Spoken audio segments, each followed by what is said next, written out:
Georgia-Auburn, one of the most traditional rivalries in all of college football. No matter what quarterback that we put out there, we're behind 100%. I'm feeling amazing. How could you hate it? If you on your grind and you relate.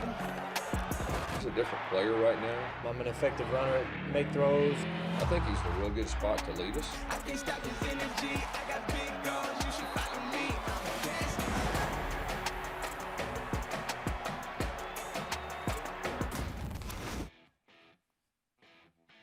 The dogs are barking. Everybody's ready. A huge ranked matchup. It took no time for things to get absolutely intense in the SEC and in the world of college football. It's Countdown to College Game Day presented by Coke Zero. You are looking at Athens, Georgia. That is the site of Auburn versus Georgia. That's also the site of Game Day today on ESPN. She's Christine Williamson. I'm Jason Fitz. And for the next 30 minutes, we are going to get you stacked, ready, and loaded for an incredible game day coming today before a huge slate of games. And Christine, we are going to get right into this. You ready? I'm ready. Okay, we're going to try something new. This over-the-top energy, we want to funnel it right out of the gate. We're going to do a new segment. We've never done this before. It's going to be The Top. Here's what we're going to do. I'm going to give you 40 seconds to get any big story off your chest. Are you ready? Oh, gosh. I'm ready. Are you ready? I'm ready. On your marks. Okay. Get set. 40 seconds on the clock. Let's go. Okay, so there was a point last season where I thought the Big 12 was either really good or really bad, and I made the decision that they were really good. This season, I think it may just be that they're kind of bad. Kansas, and Iowa State each lost to Sun Belt teams in week 1. Oklahoma lost to Kansas State week 2. Now that is the same team that the quarterback exposed OU's defense last season, and the same quarterback also, Skylar Thompson. They still went on to be on the CFP last season, but they had a Heisman runner-up, a national champion quarterback at the helm. Texas did not look great last week versus Tech, and were trailing by 15 at one point despite getting their ish together and winning. Everyone plays everyone in that conference. So the teams at the top if they want the people to think that they're actually good, they have to separate themselves. And that was way longer than 40 seconds. I can't count. I tried to talk really fast. It didn't work. It's a first shot. We're doing the first shot of this. You were so good. Can I have it? Can I attempt this? Yes. All right. I'm ready. Are you ready? Are you ready? I feel so good. I feel so ready. Here we go. Go.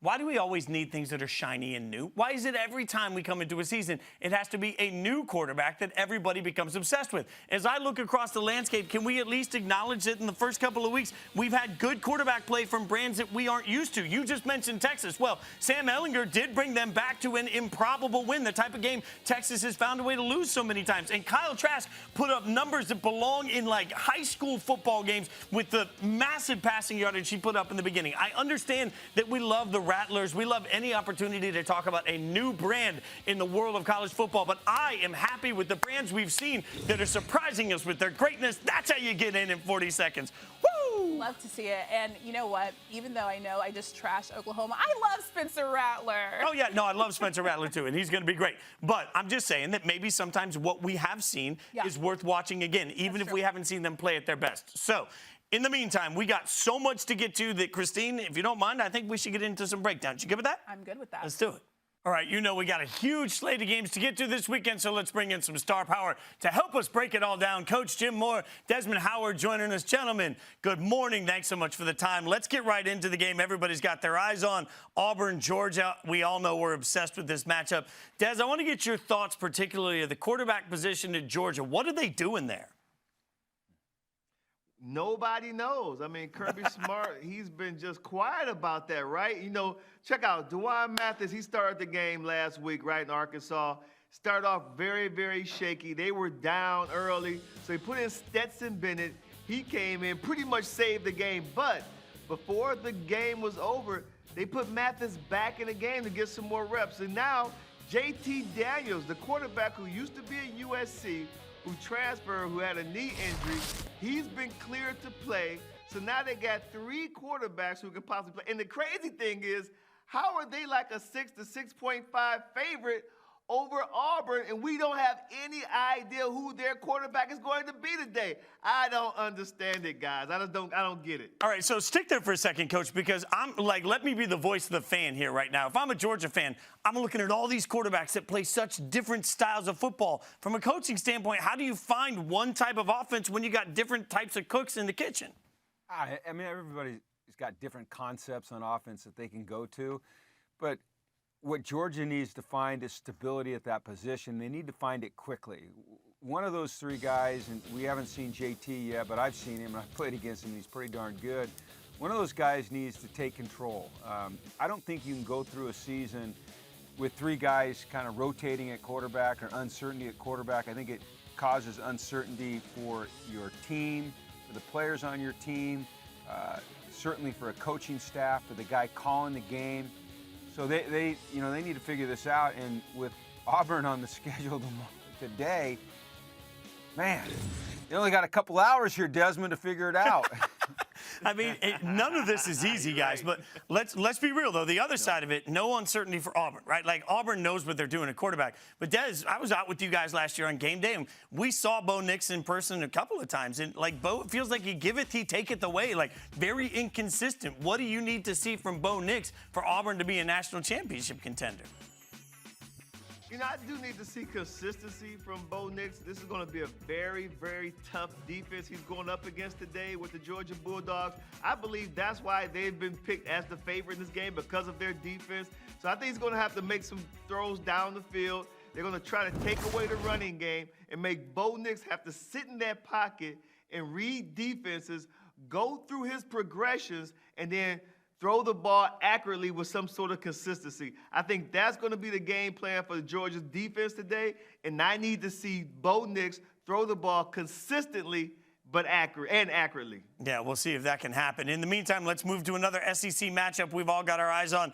A&M's taking on Bama. A&M struggled a little bit with Vandy last week. Bama obviously didn't.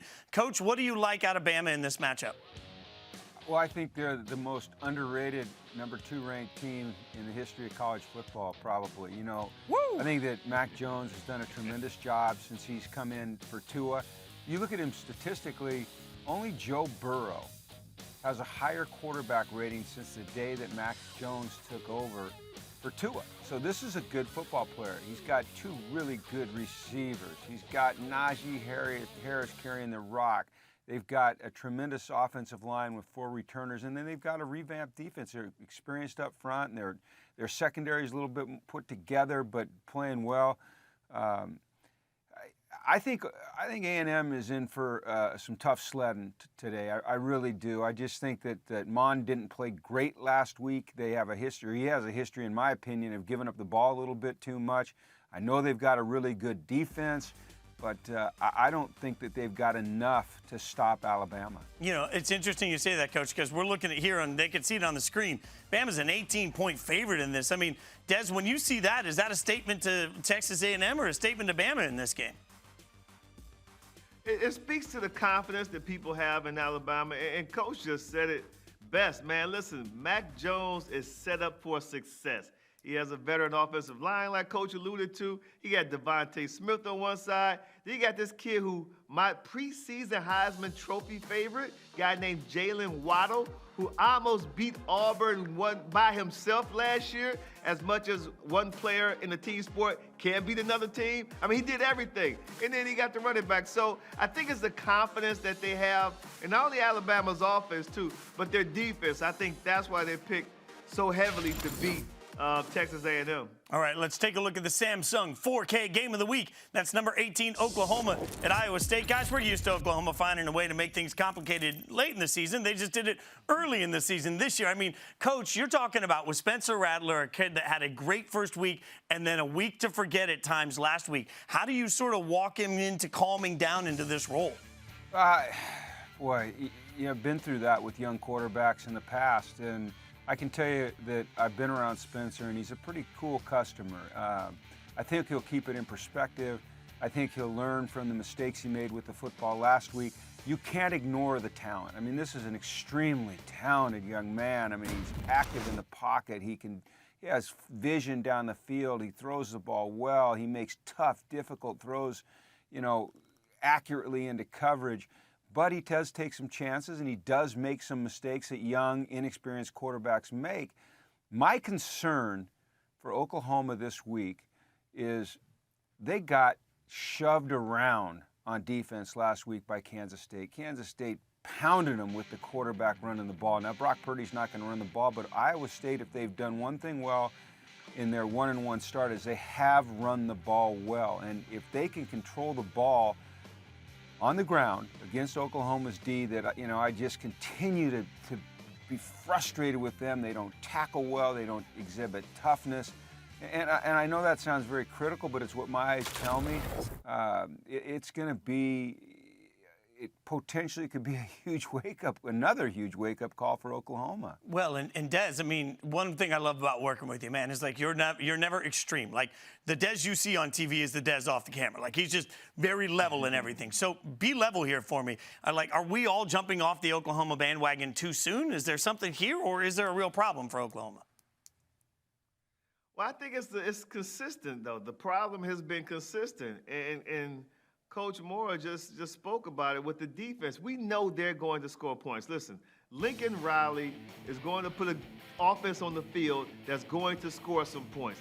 This team was up 3 touchdowns at home against Kansas State. 3 touchdowns. And we're talking in the second half. And then it seemed like the defense just collapsed. And then they had some special team blunders, too. They had a punt block. So, with that being said, we've seen this story before. Don't forget, Kansas State beat them last year, albeit it was later in the season, but they beat them. So, Oklahoma is the Oklahoma team we thought they were at this point. Spencer Rattler, beginning of the season, Missouri State, everyone wanted to put him in a Heisman conversation. He had an opportunity to have a Heisman moment against Kansas State, and he threw an interception. So they got some learning to do. I think this kid is a phenomenal talent, but he is a redshirt freshman. So there are going to be some growing pains for Oklahoma. Maybe for Oklahoma fans, maybe he got the mulligan out of the way early. One more matchup I want to get y'all's thoughts on, and you mentioned hype for Des. I mean, you start looking at what Mississippi State did last week. They take on Arkansas this week. KJ Costello, all he did in his first game was set a new SEC passing record. So, Des, you watch that offense. What'd you see? Like, is that sustainable for them? It's their style of play. I don't think that they played over their heads. I think that they know who they are. They have an identity as an offense. And going on the road, playing against the defending national champ. Now, I know LSU lost everybody from that national championship team except Coach O. I get it. But still, you're on the road, you're in Death Valley, and you're playing against this team that has a tremendous amount of confidence.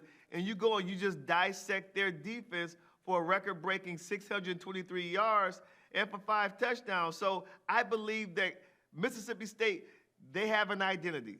They know who they are, and this is what they're going to put out week in and week out in the SEC. And I was really impressed that they went out and handled their business the way they did with KJ Costello and that offense. Coach, real quick before we get out of here, give me your thoughts. Now that everybody gets a week to look at that offense, if you're sitting on the other side, what are you doing? They've had years to look at that offense.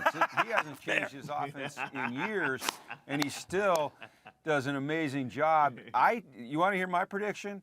That 623 or whatever yards, he's going to blow past that in about the third quarter today. And I hate to say that because it sounds horrible for Arkansas, but Costello is the perfect quarterback for Mike Leach. He stands tall in the pocket. He's patient. He makes good decisions. He throws with accuracy. And Arkansas is just not quite there yet. But we'll see. Look at it. I'm going to reserve judgment on this offense for a little later on in the season. Well, that makes you fair and balanced, Coach, which is far better than I am usually. Gentlemen, appreciate your time on a Saturday morning getting ready. Des, I know you got game day to get ready for. Coach, always love working with you, my guys. I appreciate you hanging out with us. All right.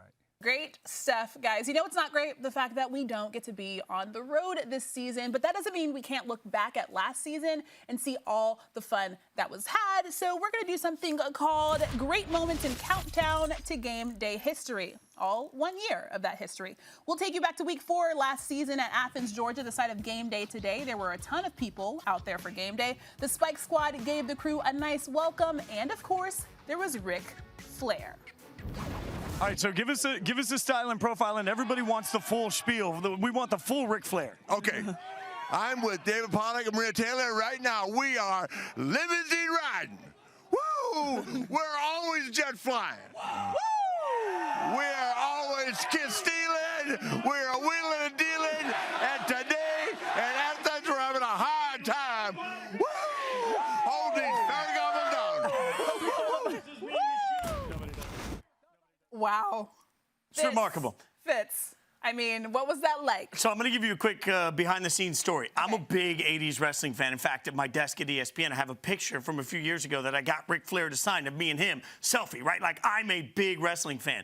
Pollock, not so much. So Flair comes in, and he had championship belts. Those were real WWE championship belts signed by Ric Flair. He gives one to Maria, one to Pollock. He didn't know I was going to be there, didn't know who I was, didn't bring me one. Pollock being the nicest guy in the world, after Flair walked away, there was a little kid that was obsessed with it. So Pollock did the greatest thing ever, and he took the belt off and he gave it to the kid, and he's like, look, you're going to get so much enjoyment out of it. You can have it.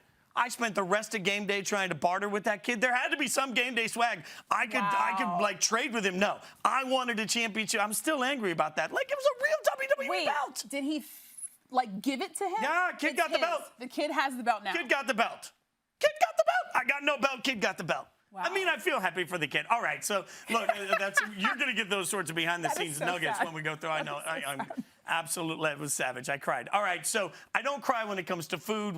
We've been having a little bit of fun. When we were on campuses, we got to see some great food. I keep talking about the Creamery at Penn State. Well, we don't get to do those things this year, but we did get to have a little bit of fun last week. We decided we would do it again with Fitz's Food Tour, brought to you by Coca-Cola, Coke Zero. He cooked. Look, we had so much fun last week hanging out, and I miss being to hang out on campuses and eat all sorts of great food. So I figured since Gary let us come over one time, he should let us come over again, right? We back. Yeah, this is great.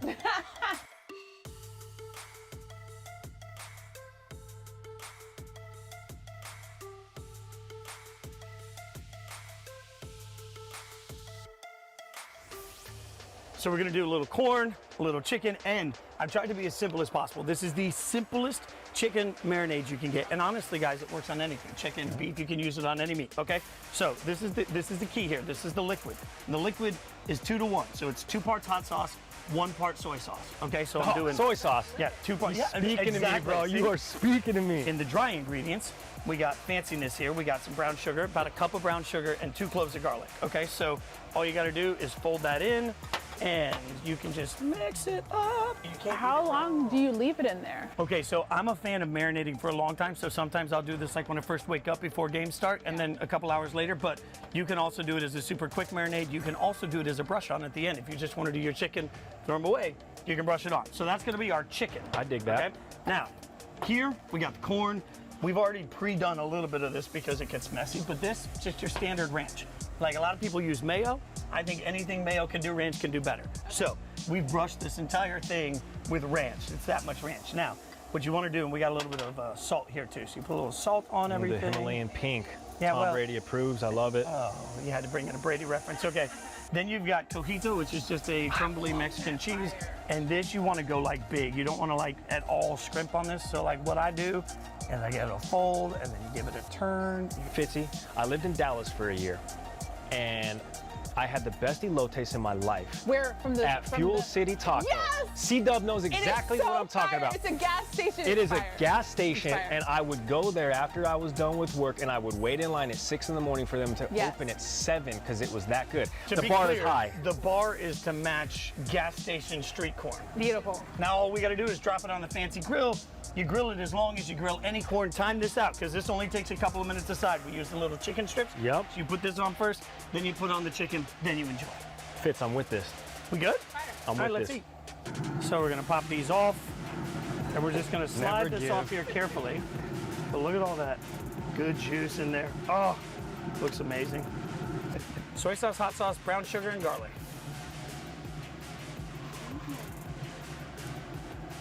Yep. Hot though. Good, good. We don't have some heat. All right, really good, Fitz. Nice. I tried. All right, really good. Remember, secret ingredient here, ranch. Anything mayo can do, ranch can do better. Okay. So, You know the correct way to use mayonnaise is you take the bottle and then just throw it away. Mayonnaise is Unless it's in ranch. horrendous. All right, here we go. Fitzy street corn. A lot of flavor. Okay, Fitzy. Dude, That's pretty solid. that is really good. look, I don't know if the college football season is gonna be any good, but I know that us hanging out, eating food, is gonna be a highlight for me every single week. All day. You got to actually leave now.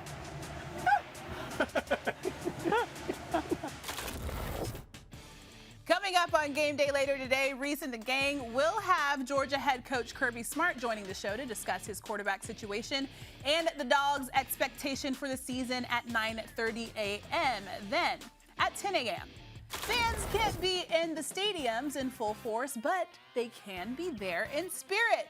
Gina will take a look at cutouts that are there in their place. At 10:30 a.m., Iowa State plays in the only stadium in major college football named after an African American. Check out the story of how Jack Trice's life and death continues to inspire the Cyclones program to this day. Then at 10:45 a.m., North Dakota State's Trey Lance had 0 offers to play quarterback from Power 5 programs.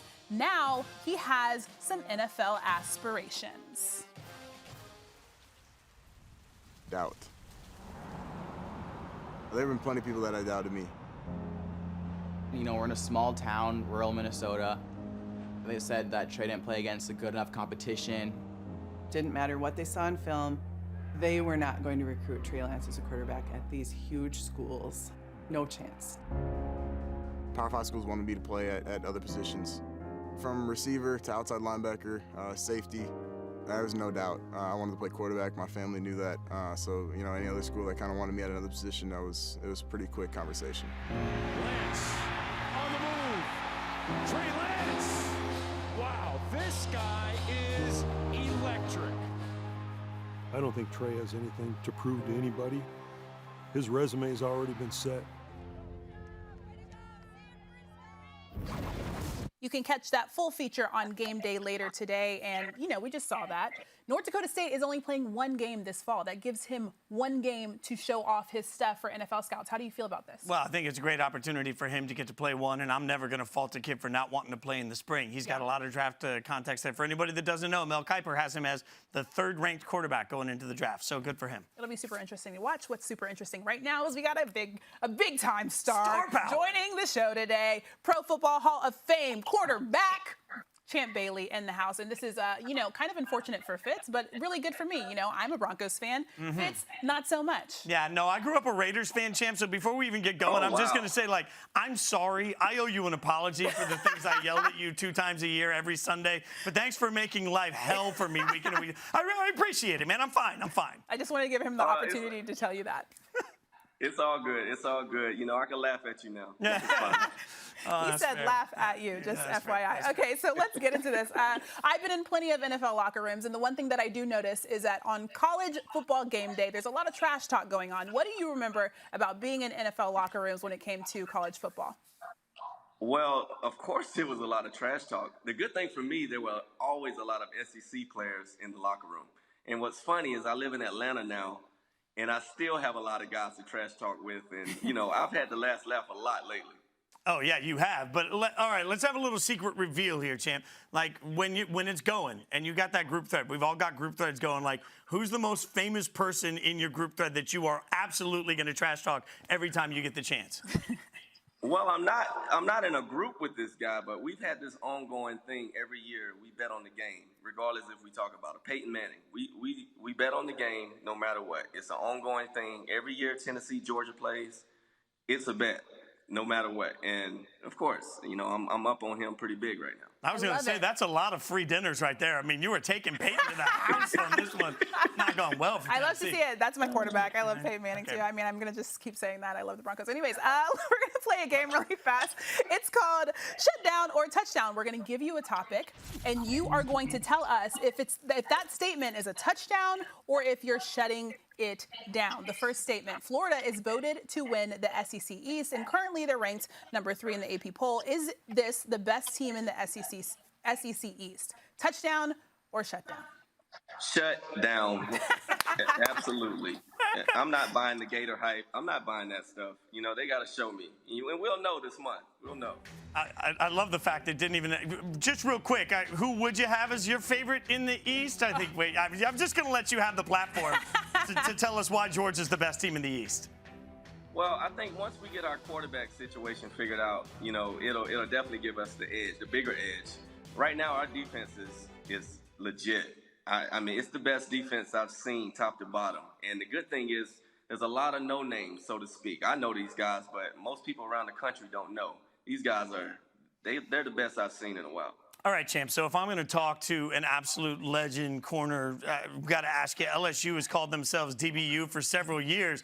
Now, things did not go well last week. LSU, no longer DBU. You going to touchdown that or shut down that? I'll touchdown that. They got some studs, man. You know, Tyrann Mathieu, Patrick Peterson. This guy, Derek Stingley, is legit. I watched him very closely last year. He's legit, and I'm sure that's a good reason why they lost last week. All right, so on the other side of that matchup, game one looked pretty good for Mike Leach's air raid. Not asking about this season in particular, but touchdown or shutdown, the air raid can win a title in the SEC in the future. Shutdown. It's all about defense. Defense reigns supreme in this conference, and if you have one of the top defenses in the country, you have a great chance to win the SEC. Alabama proves it every year. All right, let's get one more in, Champ. Last week, the Pac-12 pushed for an expansion to the playoffs for this season. That request was denied. The college football playoff should be expanded. Touchdown or shutdown? This year? Yeah. Touchdown. I think so. I think with all the things we're dealing with related to COVID, it's kind of made this year a little difficult for a lot of teams and players. And I think more teams you have in there, because you mentioned it yourself, Notre Dame has already canceled the game. So, you want to see more football. And, I'm all for it. What about future years, Champ? Would you expand it moving forward? If it plays out well, I think this is a good test, a good reason to try it and not have to really commit to it going forward. I think it's a good start. Yeah, so you're just trying to find extra angles to get Georgia into this thing. I spy everything that's going on. We're in the top four, so I don't know what you're talking about. We're in the top four regardless. No, that's fair. Give me your assessment for everybody that hasn't watched enough Georgia football. They got a lot of questions at quarterback this year. How good can Georgia be? Do they have to figure out their quarterback situation? I think they do. I'm not a big fan of the quarterback by committee. I think it's good to have one guy you can get under center and lead your team. That always makes a difference because guys know who to look to and what to expect every play. So I definitely think that if we figure that part out, the sky's the limit for us. Well, Champ, thank you so much for being here. I'm really excited. Fitz is a little bit excited. Just a tad, a little bit. I'm grown up enough to admit when I watch my favorite team get their butts whooped, and I can admit that. So it's always an honor to talk to you, man. Champ, thanks for go Dogs and go Broncos. Exactly. Thanks so much, Champ. Thank you, guys. Thanks, buddy. All right, that's fun stuff from Champ, and obviously it's the game of the week. Everybody's been talking about it. This is when you talk about the 106th meeting in 118 years. And Christine, I think it's going to be really interesting because we spent so much time talking about Georgia's quarterback situation. I think Bo Nix is the key in this game. Bo Nix, quarterback for Auburn, I watched him last year when we were on the road with GameDay. There were times that Bo Nix was an absolute world beater. There was times when he wasn't. His QBR was 151.2 against unranked teams, only 101.6 versus ranked teams. That is a massive difference. Bo Nix will be the deciding factor in this, and I have not seen Bo Nix play well enough against top-tier opponents to think that they can win this game. Well, here's the thing. I'm a Chad Morris fan because he was at Clemson when I was at Clemson, and I really think that him as an OC can completely change Bo Nix's game. And I'm really excited to see what he's able to do. He hasn't had that much time with the team yet. I mean, COVID, hello. So I feel like moving forward, we can see a lot more out of Bo. Did you just tie an Auburn tie? Like, seriously, we need a mimosa or like an orange juice because of family friend, a Coke Zero drinking game. That's what we need. Coke Zero. Every time you find a way to tie it into somewhere you went to school. I mean, Christine's fandom is going to be the story of the season. I mean, I just support my people. You know what I'm saying? Anywhere that they go, I love that. I'll cheer them on. You got a pick for the game? I'm going to go with Auburn. I know that Georgia's defense, we were just talking about it, Georgia's defense is very great, but they don't have a quarterback, and Champ just said that's not good for them. I think JT Daniels is going to come in and play well. I think Georgia's going to win this game. I also think you should authenticate. You should hang out in the app. You should make sure you're watching the college football show. Also watch the wrap-up show all digitally, but stick around right now. Make sure you watch Game Day hanging out in Georgia. For Christine, I'm Jason Fitz. We love hanging out with you guys. Hang out with us every single Saturday. See you next week. Who are you going to be a fan of then?